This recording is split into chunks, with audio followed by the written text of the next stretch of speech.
Hello everyone, I'm Shen. I'm very privileged to be a student here at the T-Sage Hut. One of my favorite responsibilities around here is arranging flowers. It's a really important part of my Zen practice, and I'd like to share a little bit more about that with you. Imagine, if you will, the opening of the very first flower on this earth, and how that changed everything in this world, and how it might even have been the beginning of beauty itself, and how this amazing little flower came forth from the plant kingdom, which sometimes I think about that as the enlightenment of the plant kingdom. And I also feel like that's a good analogy for the enlightenment of the human kingdom as well.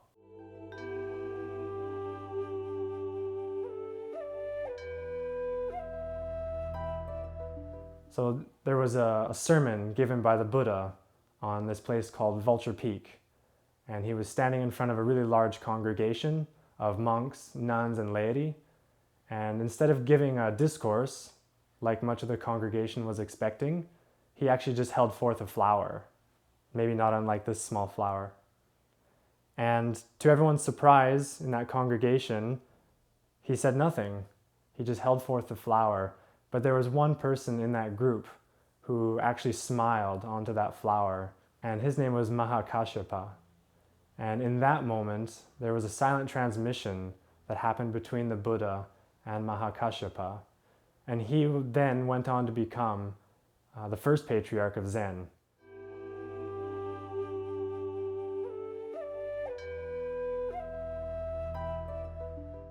Beauty that knows it's beautiful is stronger than beauty alone.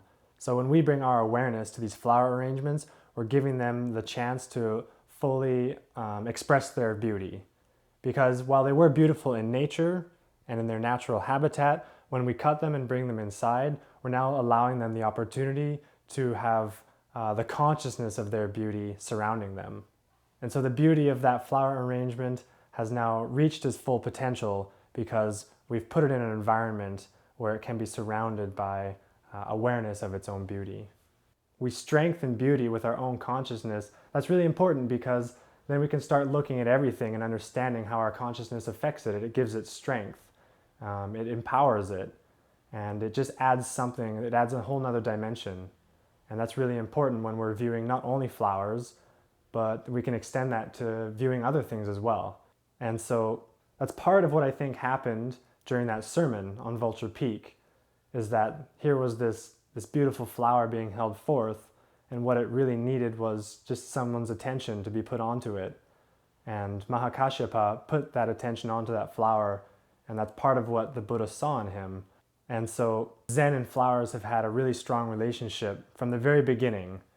In fact, you probably couldn't even consider one without the other, even going back to that very first opening of the flower, where it represented this enlightenment of the plant kingdom.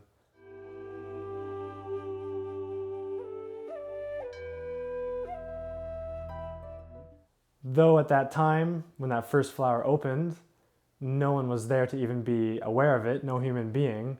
As time went on and humans and flowers developed a relationship together, at one point we would have cast our awareness onto them. And we would have started to appreciate flowers just for the sake of being beautiful.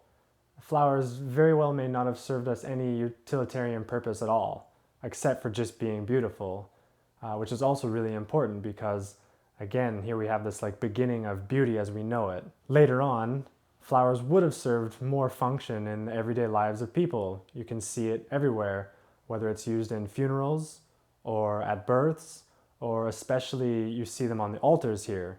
We always adorn our altars with beautiful and fresh flowers, because what more would you want to offer divinity than the very enlightenment of the plant kingdom? When we offer these flowers, you can think of it as offering that same opportunity to awaken that the Buddha offered at that sermon.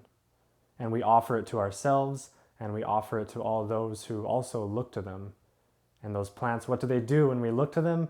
They instill in us a sense of calm and a sense of beauty and a sense of quiet. And that's something that exists in us. And those flowers bring that out, which is a very amazing mystery. How do they do that? How does this beautiful being that we can't really communicate with verbally bring out in us these beautiful qualities? And so in all these offerings we make, they're not just to decorate our room, they're not just to make our altars look beautiful, they actually have a much deeper meaning, which is why it's important to talk about the history of these flowers in Zen. And that deeper meaning is that we remember it as an offering to awaken, to wake up. For myself to wake up, for you to wake up, for other people to wake up, and we can continue that tradition on. Like in the way that nature kind of brought it forth in the very beginning, and then the Buddha held it forth before the large congregation, so too we can, lay flowers forth in arrangements for other people to look upon. What most of us need more than anything is to stop and be quiet and let forms of art remind us of that quiet stillness that exists within us, which is what a really good flower arrangement does. It shouldn't excite you or stimulate your mind or cause you to start thinking. That probably means that there's too much there. And flower arrangements are about simplicity. That's about less being more.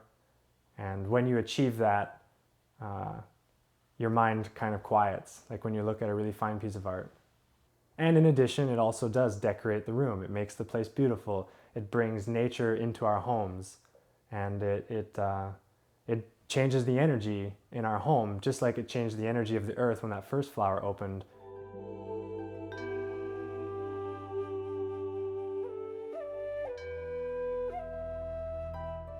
For me to make myself worthy of these flower sacrifice is through participation of the entire cycle of arranging flowers. So in the beginning, I meditate and I fully pour all my awareness into what I'm doing. And what I'm doing is creating a new life, a new form of life for that flower to express itself. So I've taken it from one life form and allowed it to express itself in a different way.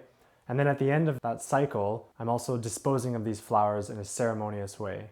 So I'm creating this cycle that I feel honors the flowers and makes me worthy of the sacrifice that they have given in that very short, fleeting time.